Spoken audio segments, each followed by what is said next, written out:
우리 지난번에 이 성화에 대한 공부를 할 때 요한복음 17장 19절 말씀을 한번 상고했었어요. 요한복음 17장 19절입니다.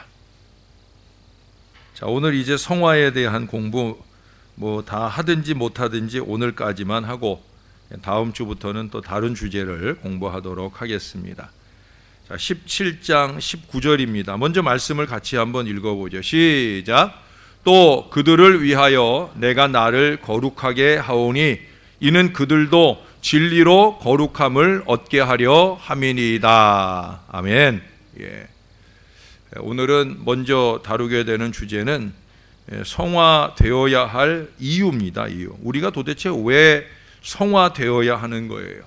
왜 성화되어야 하느냐는 거예요. 예. 자, 여기 보니까 성화의 이유를 우리가 꼽아 보는데 여기 예수님께서 그런 표현을 두 번 합니다. 첫째는 그들을 위하여, 또 그들도 진리로 거룩함을 얻게 하려 함이니이다. 그러면서 중간에 뭐라 그러냐면 내가 나를 거룩하게 하오니라고 말하고 있어요. 우리가 왜 거룩해져야 하느냐? 왜 성화되어져야 하느냐라고 하는 거예요. 그 이유를 여기서 우리가 꼽아볼 수 있습니다. 그건 뭐냐면, 여러분, 예수님은 사실 성화될 필요가 있어요, 없어요? 없는 분이지요. 예수님은 이미 거룩하신 분이에요. 근데 여기 이해하지 못할 말씀을 하셔요. 내가 나를 거룩하게 한다. 예수님은 성화될 필요가 없고 거룩하게 할 필요가 없는 하나님 아들로서의 완벽한 거룩을 갖추고 계셔요. 예, 오늘 새벽 말씀이었죠. 제가 날마다 새벽 말씀을 전하기도 하고 또 준비하기도 하고 하니까 헷갈리고 그러는데, 오늘 새벽에 가버나움 벳세다 고라신 이 얘기한 거 맞죠? 맞죠? 예, 죄송해요. 이게 또 내일 전할 얘기를 내가 하나 그래갖고, 예. 근데 우리가 그 말씀 속에서도 제가 그런 얘기를 아침에 했었을 거예요. 예수님의 온유하고 겸손한 그거하고는 좀 다른 느낌이다. 왜 예수님이 그들을 향해 저주의 독서를, 또 그 야단의 독서를, 진노의 독서를 쏟아 놓으셨느냐라는 이유를 얘기할 때 거룩 때문이다. 우리 하나님의 아들로서의 그 거룩, 그것을 지켜내기 위한 몸부림으로서의 바로 야단침이었다. 용납을 못하시는 거예요. 거룩하신 주님이시기 때문에 그와 같은 죄와 악을 용납해낼 수가 없는 거예요. 상대적으로 그것이 더 분노가 일어나는 거예요. 거룩한 분노가 일어나는 거예요. 주님이 거룩하시지 않으면 일어나지 않아도 될, 그냥 니나 내나 다 똑같으니까 유야무야 넘어갈 수 있는 일이라는 거예요. 그러나 주님은 누구보다 완벽한 거룩을 품으신 분이기 때문에 그 가까이의 죄악이 당신이 쏟아놓으신 이적과 전도에 비한 결실이 너무 없을 때 나타날 수밖에 없는 거룩한 분노가 쏟아진다는 거예요. 주님은 그런 분이셔요. 거룩의 완전체시라는 거예요. 그런데도 불구하고 오늘 주님은 내가 나를 거룩하게 한다, 이 말씀을 하셔요. 여러분, 한 군데 말씀만 더 보겠습니다. 로마서 15장으로 가보겠습니다. 로마서 15장. 로마서 15장 3절입니다.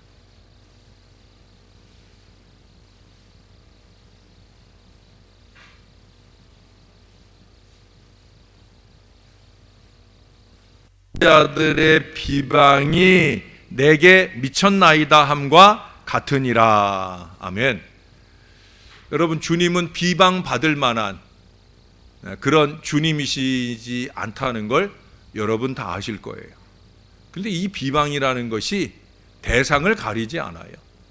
주님은 그야말로 거룩의 완전체이시고 모든 부분에서 흠이 없는 분이셔요. 그런데도 비방하는 자들의 비방이 주님께 미치는 일들이 있다는 거예요.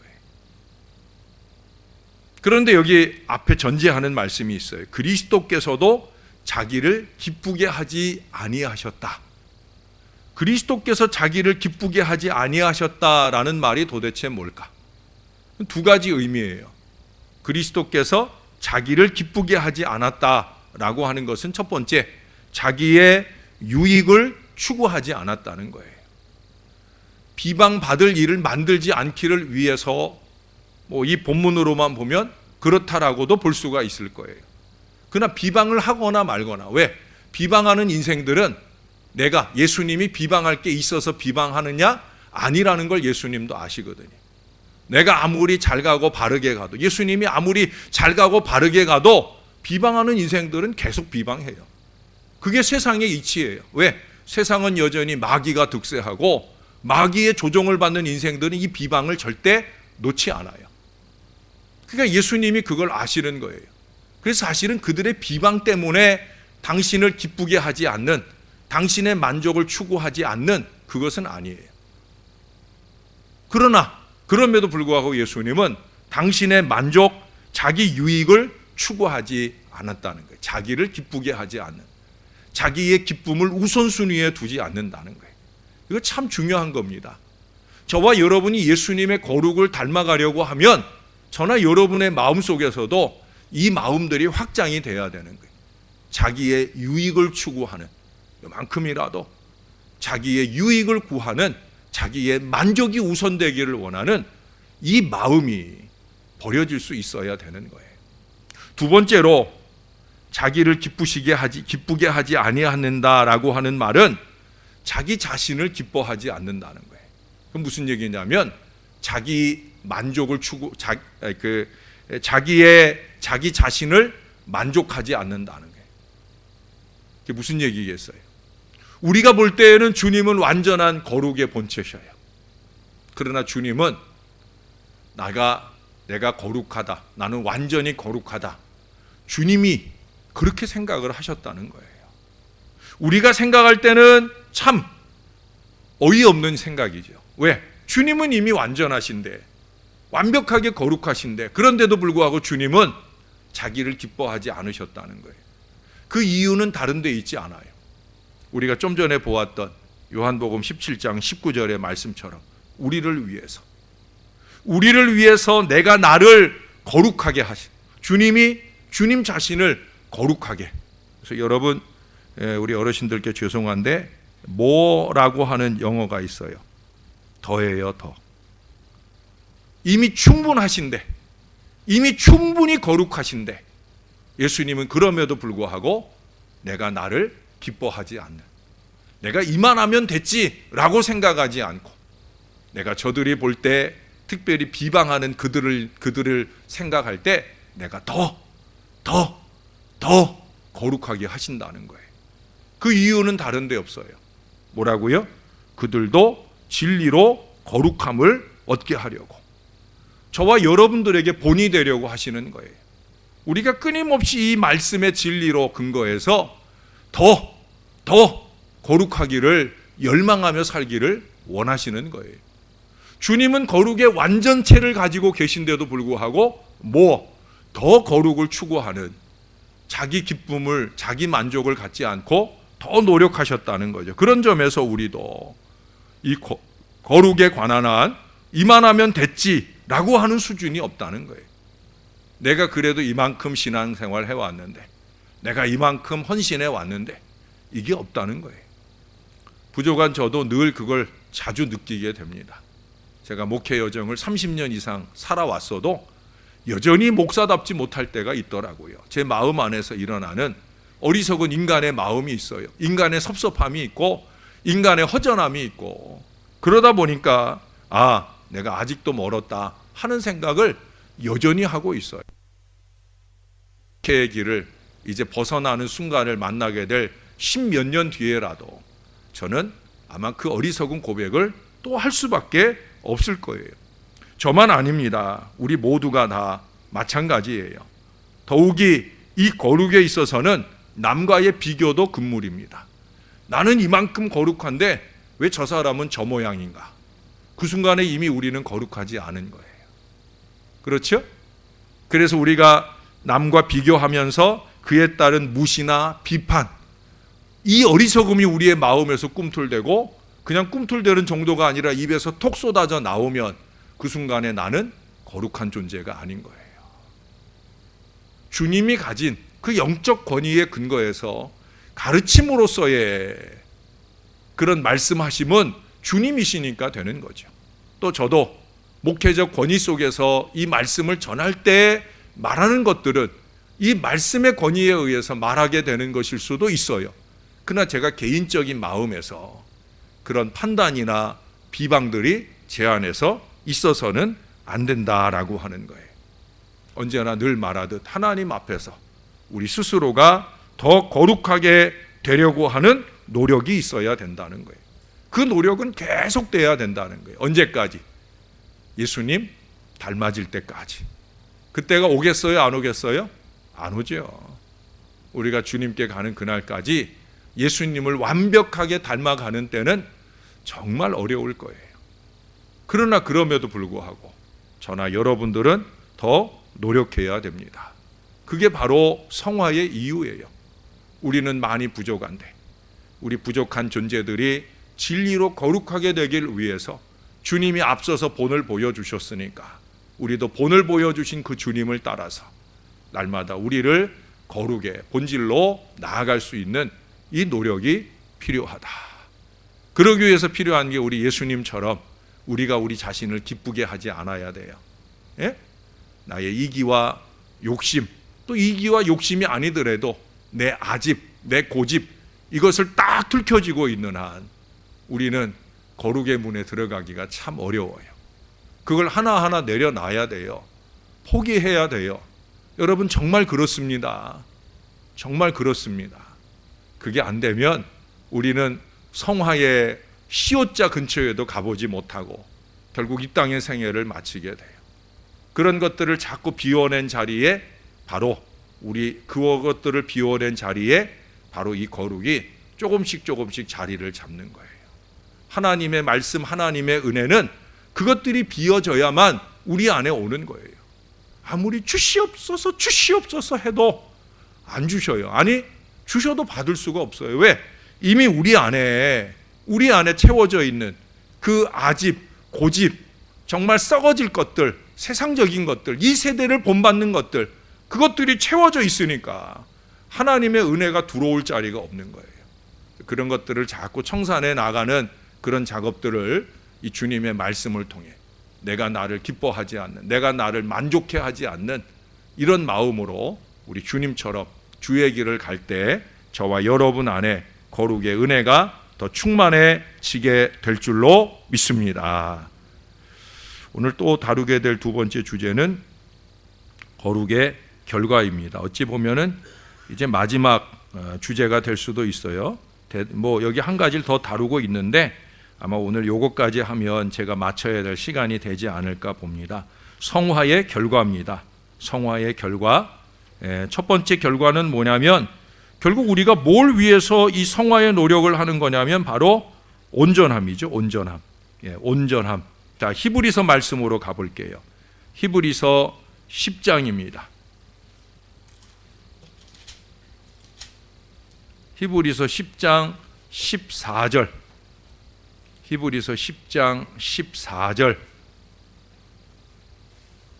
같이 한번 읽습니다. 시작. 그가 거룩하게 된 자들을 한 번의 제사로 영원히 온전하게 하셨느니라. 아멘. 그가 거룩하게 된 자들을 한 번의 제사로.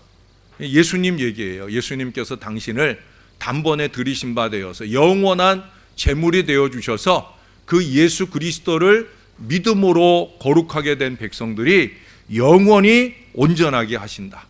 이 말씀 보면 생각나는 말씀이 우리 지난주에도 상고했던 데살로니가전서 5장 23절이죠.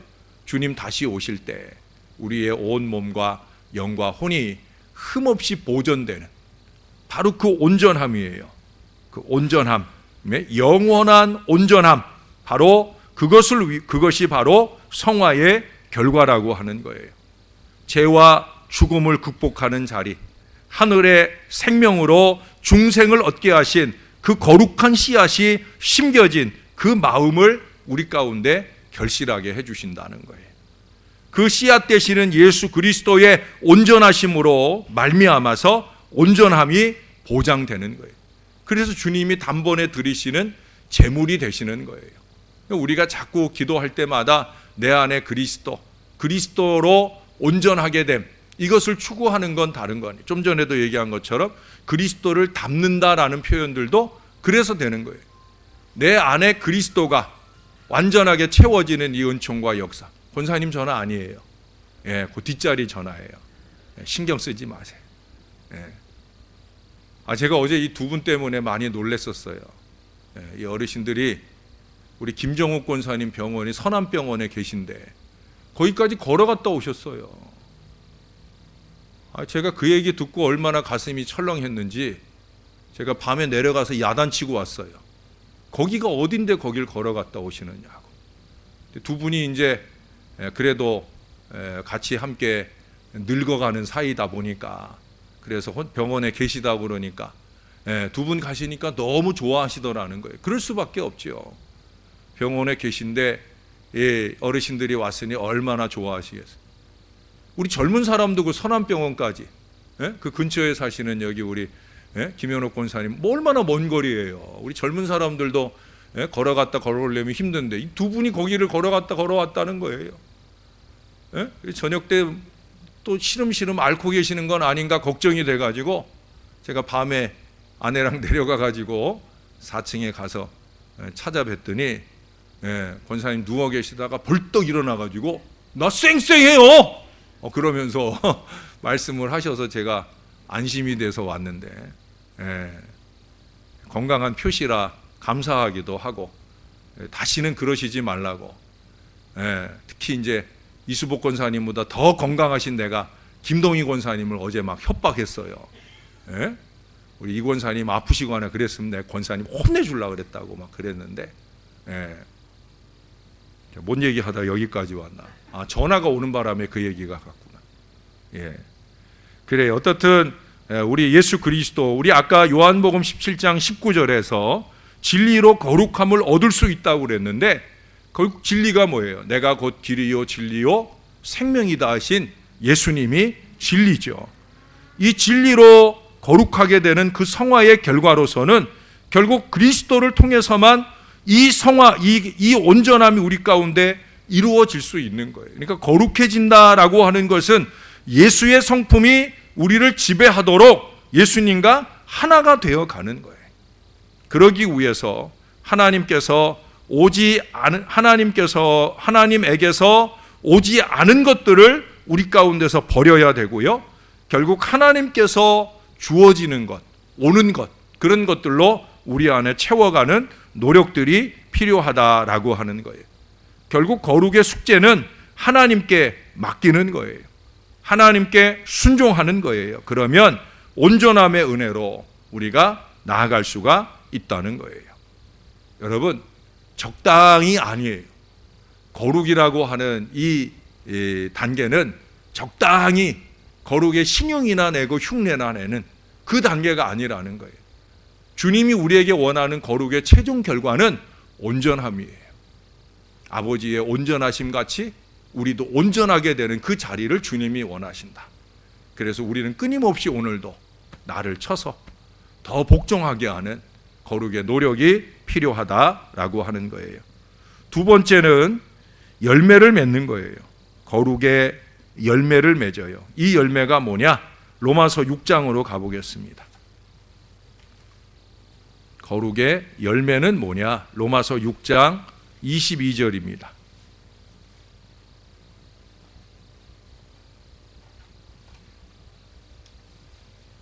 자, 여러분이 한번 읽어주실래요? 로마서 6장 22절 시작.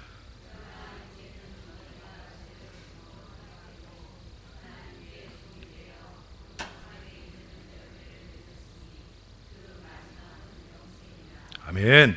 자, 마지막 열매를 뭐라고 표현을 해요? 영생이라고. 네? 성화의 최종 결과로 우리는 이 영생의 열매를 맺으려 하는 거예요. 여러분, 천국이라는 곳이 어떤 곳이에요? 천국은 거룩한 공동체예요. 거긴 요만큼도 흠이 없는 완전 거룩한 공동체예요. 이 땅에서 우리가 이 성화, 거룩이라고 하는 것은 뭐냐? 천국 적응 훈련을 하는 거예요. 왜 우리가 말에나 행동에나 점점 주님을 닮아가려는 노력으로 우리 안에 있는 악의와 악독을 몰아내고 우리 안에 선의를 채워가며 주님의 거룩을 채워가는 온전함을 위해 노력하느냐? 그건 다른 데 있지 않아요. 결국 우리는 영생의 열매를 맺어야 되고 영생할 때 거하게 될 그 천국에서 그 천국의 삶에 익숙하려고 하면 이 땅에서 이 거룩의 훈련을 하는 거예요. 왜 우리가 늘 자주 이렇게 하나님께 예배해요? 영과 진리로 이 예배를 드리려 해요? 다른 거 없어요. 천국 적응 훈련하는 거예요. 그래서 우리가 찬양도 즐겨 하는 것도 왜 해요? 천국에 가장 많은 일이 찬양이니까. 이 땅에 있는 거 다 없어지고 천국에 남아있는 유일한 것을 꼽자고 하면 찬양이고 예배니까. 그래서 우리가 익숙해지려 하는 거죠.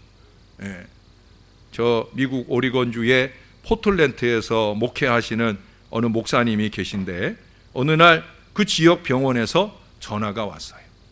그 병원에 호스피스 환자가 있다는 거예요. 호스피스 환자라는 건 이제 죽어가는, 임종을 앞두고 있는 환자예요. 근데 그 환자가 펠릭스 리치라고 하는 이름의 환자가 목사님을 좀 뵙고 싶어 한다. 그러니까 이 목사님을 지정해서 보고자 한 건 아니고 그 지역의 목사님 좀 한번 좀 모셔다 달라고 상담을 요청한 거예요. 그래서 불이 나게 차를 몰아 그 병원에 가서 이 펠릭스 리치라고 하는 사람을 만나게 됩니다. 그를 만났더니 그의 삼촌이 목사라는 거예요. 그 목사님이 자기에게 끊임없이 하나님 얘기를 할 때마다 자기가 그 얘기를 다 외면했다는 거예요. 자기 아내도 독실한 크리스찬이라는 거예요.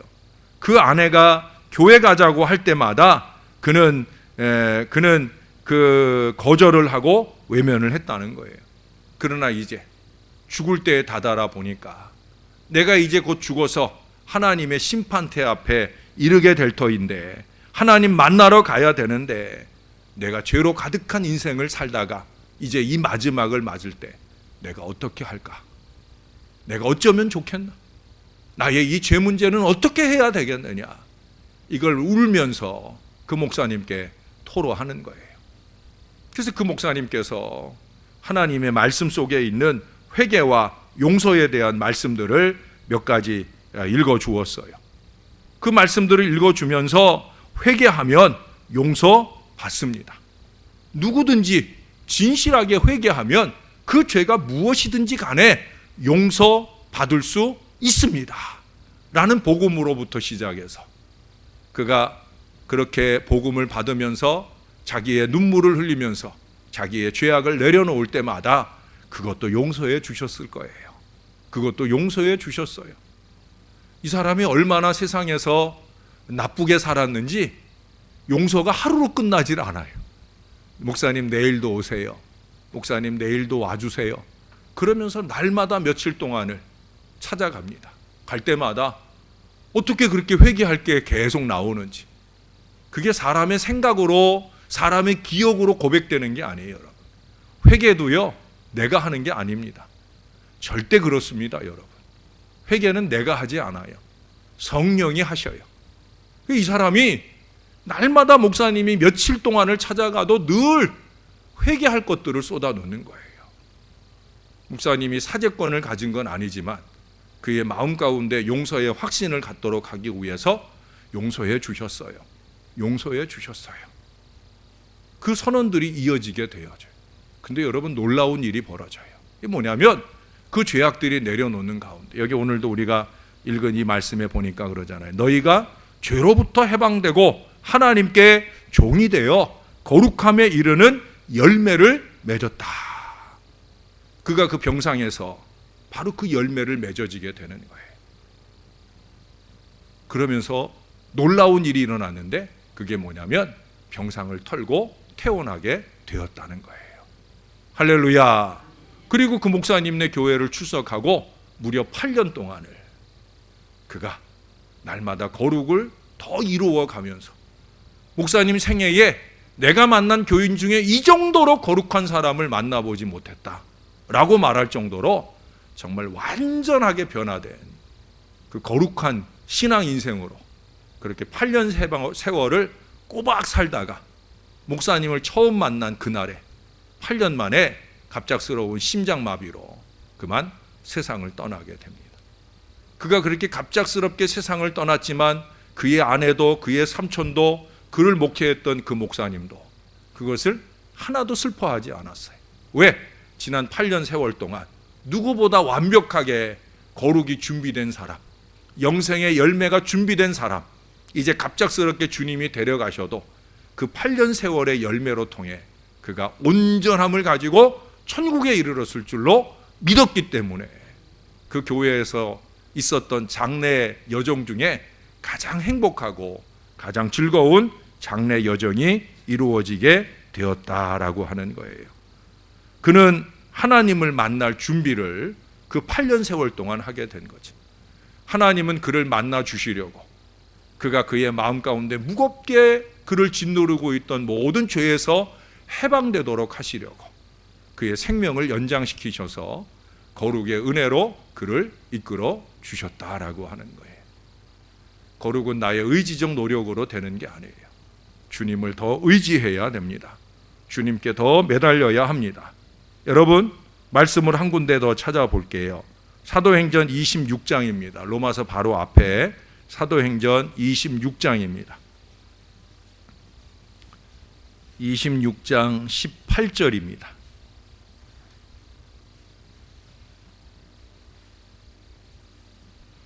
같이 한번 읽을게요. 시작.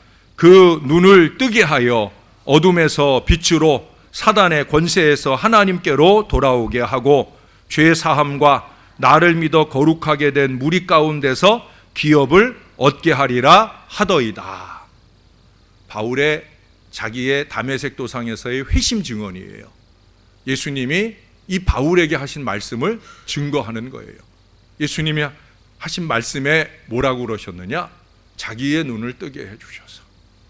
네? 지난번에 우리 지난주였죠? 지난주였나? 박 전사님한테 말씀 들은 것처럼 바로 그 얘기예요. 그 눈을 뜨게 해서 어둠에서 빛으로 사단의 권세에서 하나님께로 돌아오게 하고, 이게 현재 우리 자리여야 되는 거예요. 저나 여러분이 이 바울과 같은 회심의 은혜로 그 다음 얘기하는 죄사함, 주님을 믿고 거룩하게 된 그 무리와 똑같은 기업을 얻은 주님의 백성이라고 하면 우리 안에 이게 이미 이루어졌어야 되는 거예요. 더 이상 어둠의 일을 하는 인생이 아니라 빛 가운데 사는 인생, 사단의 권세 아래 놓인 인생이 아니라 하나님께로 돌아온 인생, 이 인생으로서의 삶의 역사가 확연하게 나타나야 되는 거예요. 그러기 위해서 필요한 게 뭐예요? 눈을 떠야 되는 거죠. 네? 눈을 떠야 되는 거예요.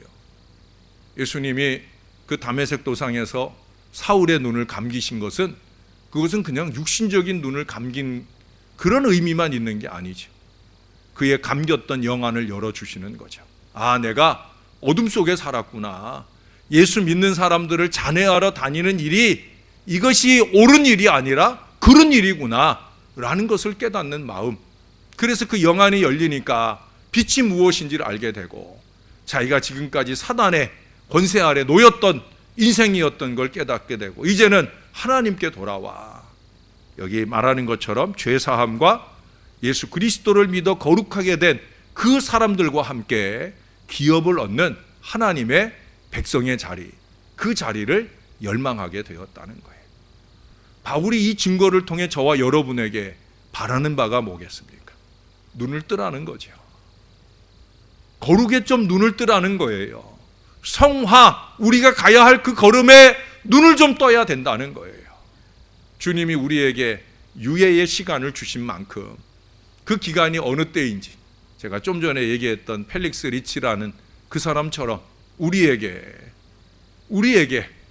그 기간을 주신 만큼 우리가 더 거룩을 준비하고 우리 주님께 가서 주님을 만날 준비를 온전하게 이루어서 우리의 생에 마치는 때, 그때 우리의 열매도 영생이 되는 그 축복과 역사를 누려야 할 것입니다. 여기 오늘 그 다음 마지막 주제는 성화를 유지하는 방법이에요. 우리가 지난번에는 성화되는 방법을 봤고, 이제 성화되었을 때 그 성화를 유지하는 방법은 뭐냐 하고 4가지를 간단하게 적었는데, 제가 그냥 쭉 읽어드리고 오늘은 여기서 마치려 합니다. 첫째, 성령에 의해서 여러분에게 주어지는 빛에 절대 순종하는 삶을 살도록 하십시오.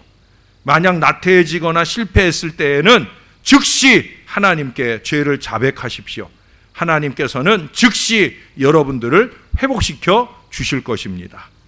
밥그릇이 아무리 좋아도 그것을 한번 쓰고 나면 깨끗이 닦아야 되듯 그렇게 죄악으로 얼룩진 여러분들의 삶을 씻어내십시오. 셋째, 마귀를 대항하십시오. 마귀는 여러분들을 떠나 도망할 것입니다. 넷째, 꾸준히 성경을 읽고 기도하며 타인을 위해서 전도하기에 힘쓰십시오. 이것이 우리가 성화를 유지해가는 4가지 방법이에요. 우리가 할 수 없습니다. 데살로니가전서 5장 23절에서 우리가 주님 다시 오실 때 우리가 흠없이 보존되기를 원한다라는 말씀을 바울이 선포한 뒤에 그 다음에 덧붙이는 5장 24절의 말씀은 이렇습니다. 너희를 부르시는 이는 미쁘시니 그가 또한 이루시리라. 주님이 저와 여러분을 부르셨어요.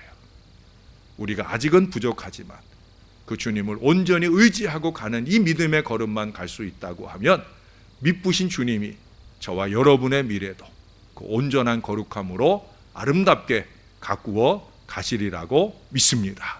그 은혜 안에 사는 저와 여러분 되기를 주님의 이름으로 축원합니다. 기도하겠습니다. 우리 한마음 한 목소리로 하나님, 우리 안에 거룩을 좀 채워 주옵소서. 부족한 종들이 거룩을 좀 열망하도록 이제 좀 이 세대를 본만든 언어 습관을 좀 벗어 던지고 하나님 사람답게 예수님처럼 그렇게 말할 줄 아는 마음도 삶도 우리 가운데 좀 이루어질 수 있게 해달라고.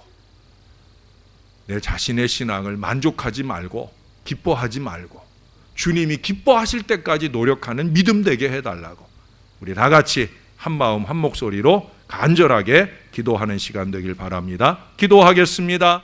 성화의 완전체셨던 예수님조차도 성화를 몸부림치셨습니다. 그 이유는 당신의 만족을 위해서가 아니라 바로 우리를 위해서 거룩하고자 하셨다 하십니다. 하나님, 우리도 주님을 지치지 않으시도록 이제는 우리가 거룩을 노력하게 하여 주옵소서. 지금까지 수십 년 이렇게 살아왔으니 앞으로도 그렇게 살다 죽겠다라는 어리석음을 범하지 말게 도와주시고 말씀이 깨우쳐 주시오니 우리가 조금씩 더 성화의 본질을 우리 안에 체득해 가게 도와 주옵소서. 어둠의 일들이 우리에게서 떠나가며 사단의 권세 아래 놓였던 가운데 자유하게 도와주시되 진리로 자유케 하셔서 우리 안에 하나님을 향하는 믿음의 발걸음이 분주하게 달려가는 은혜 인생을 살게 하여 주옵소서. 그 걸음 그렇게 천국의 삶을 훈련하다가 영원한 천국의 부름 받을 때 그 삶에 익숙한 천국의 기쁨을 마음껏 누리는 찬양의 인생, 예배의 인생, 행복한 인생 되게 하여 주옵소서. 우리의 삶이 곧 전도가 되는 신령한 역사가 많이 일어나도록 저와 이 모든 주의 자녀들을 지키고 인도해 주시옵소서. 감사합니다. 예수님 이름으로 기도합니다. 아멘.